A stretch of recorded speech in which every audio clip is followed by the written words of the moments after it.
Shalom Bapak Ibu Saudara yang dikasihi dan mengasihi Tuhan. Kita bersyukur hari ini Tuhan boleh memberkati kita. Mari sebelum kita membaca dan merenungkan firman Tuhan, kita berdoa. Tuhan, terima kasih, kami bersyukur pagi ini sudah boleh memberkati kami. Kami juga boleh ada sebagaimana kami ada. Ini semua karena berkat dan kemurahan-Mu. Sebentar kami akan membaca dan merenungkan firman-Mu. Berfirmanlah dan biarlah kami mengerti apa yang menjadi kehendak-Mu di dalam hidup kami. Kami berdoa di dalam nama Tuhan Yesus Kristus. Haleluya. Amin. Bapak Ibu Saudara, hari ini kita masuk di dalam kitab Lukas, pasalnya yang pertama, ayat yang ke-39 sampai 45. Saya akan membacakan ayat 45. Dan berbahagialah ia yang telah percaya, sebab apa yang dikatakan kepadanya dari Tuhan akan terlaksana. Amin. Demikianlah firman Tuhan, mari kita merenungkannya. Bapak Ibu Saudara, kisah menarik di dalam perikop ini adalah perjumpaan Maria dan Elizabeth. Bagaimana ketika Elizabeth mendengar salam dari Maria pada saat mereka berjumpa, itu anak yang di dalam kandungan atau anak yang dalam rahimnya itu melonjak kegirangan. Dan Elizabeth pun penuh dengan Roh Kudus. Dan kemudian berseru, diberkatilah engkau yang di antara semua perempuan dan diberkatilah buah rahimmu. Bapak Ibu Saudara, ini sesuatu yang menarik sekali ya. Bagaimana dua orang ibu ini ya, Ibu Maria dan Ibu Elizabeth merasakan sukacita, merasakan lawatan dari Tuhan ketika mereka berjumpa. Dan menarik, salam satu dengan yang lainnya. Salam sukacita, salam damai sejahtera yang sungguh boleh benar-benar dirasakan. Makanya kalau kita memperhatikan begitu ya, kalau kita ketemu sesama umat begitu dengar kata shalom, itu rasanya memang enak sekali ya. Bapak Ibu masih membiasakan hal seperti itu? Ya, shalom artinya salam damai sejahtera ya. Kiranya damai sejahtera turun atas kita. Nah, Bapak Ibu, salam ini menarik ya untuk kita juga sampaikan. Baik kita yang mengucapkan maupun yang menerimanya. Sama-sama merasakan berkat dan pemeliharaan dari Tuhan ya. Kalau di beberapa wilayah itu ya, daerah itu setiap ketemu selalu berkata shalom, shalom begitu ya, shalom, shalom, shalom. Baru nanti selamat pagi, selamat malam, selamat sore dan lain sebagainya. Nah, Bapak Ibu Saudara, pada saat kita menyampaikan dan mendengarkan itu kita sama-sama menikmati berkat yang datangnya dari Tuhan. Kenapa kita datang dengan membawa damai itu dari Tuhan. Nah, saya mau mencoba melihat di dalam perikop ini ya, ada banyak berkat yang saya temukan. Yang tadi ya, ucap salam yang boleh menjadi berkat. Yang kedua adalah berbahagialah ia yang telah percaya. Ini dua ibu ini sama-sama gak menyangka begitu ya bakal menerima anugerah ya. Baik Maria ya yang dikatakan mengandung ya. Siapakah aku ini sampai ibu Tuhanku datang mengunjungi aku. Ibu Tuhanku ya. Artinya penjelasan ini sudah cukup memberikan penjelasan bagaimana Tuhan ya, Tuhan Yesus ada di dalam kandungan. Nah, memang lahir secara manusia pada umumnya begitu ya, yang tidak tiba-tiba.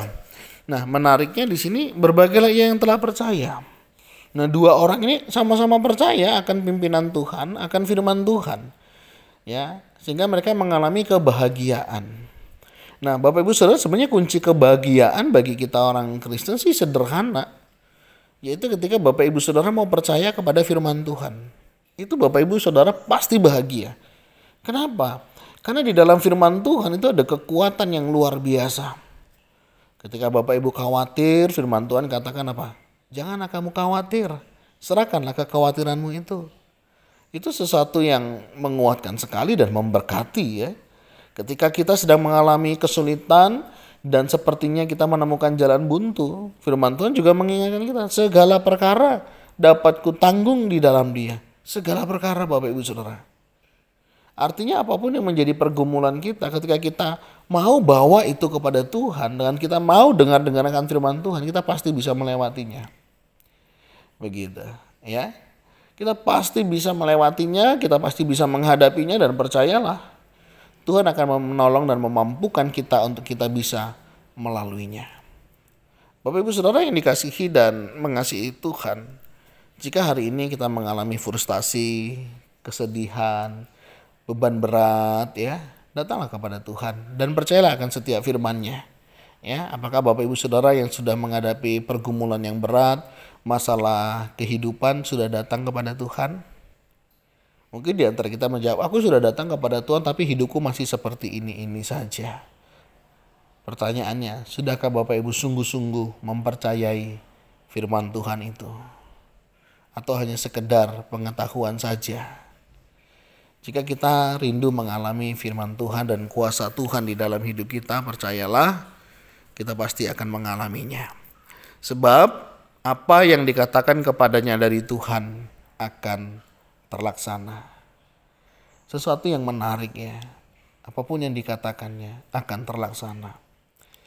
Kemarin dalam satu diskusi persiapan khotbah minggu, salah satu rekan kami menyampaikan, saudara ingat enggak apa yang membuat khotbah kita itu berkuasa? Bukan kepandaian, kepintaran kita meramu khotbah itu atau sumber buku yang kita kutip, melainkan firman Tuhan itu sendirilah yang berkuasa, dan pekerjaan Roh Kuduslah yang membuat orang bisa percaya dan menghidupinya. Bapak Ibu Saudara, hal ini mengingatkan kita seberapa banyak kita hari ini membaca, merenungkan dan melakukan firman Tuhan, dan menjadikan firman Tuhan itu berkuasa atas hidup kita. Kita membaca firman Tuhan bukan untuk menguasai Alkitab, tetapi biarlah firman Tuhan itu yang menguasai hidup kita. Yang kedua, seberapa jauh kita melibatkan Roh Kudus memimpin perjalanan kehidupan kita. Maria, Elizabeth, mereka boleh mengalami itu semua. Saya yakin dan percaya kalau Maria dan Elizabeth bisa mengalaminya, saya, Bapak Ibu Saudara-saudari semua juga bisa mengalaminya. Pertanyaannya, maukah kita percaya pada firman Tuhan dan melibatkan Roh Kudus yang memimpin di dalam kehidupan kita? Tuhan, terima kasih, kami bersyukur hari ini Engkau boleh mengingatkan kami bagaimana kami menjalani kehidupan sebagai orang percaya. Ajar kami percaya total kepadamu ya Tuhan, dan juga menyerahkan seluruh kehidupan ini kepadamu dan percaya pada pimpinanmu. Berkati jika ada di antara kami sedang dalam kebimbangan, ketidakpastian, biarlah kami tetap percaya dan berserah diri hanya kepadamu ya Tuhan. Dan jika ada di antara kami karena kelemahan tubuh, Tuhan juga jamah pulihkan, sembuhkan. Dan kami juga berdoa menyerahkan untuk kehidupan kami selanjutnya. Tolonglah kami ya Tuhan, untuk kami boleh melakukan apa yang menjadi kehendak-Mu. Kami berdoa ya Tuhan di dalam nama Tuhan Yesus Kristus. Haleluya. Amin. Bapak Ibu Saudara, demikianlah renungan kita hari ini. Kiranya kita menjadi orang-orang yang berbahagia karena kita percaya dan menikmati kemurahan Tuhan dan menyerahkan hidup di dalam pimpinan Tuhan. Tuhan Yesus memberkati kita sekalian. Shalom.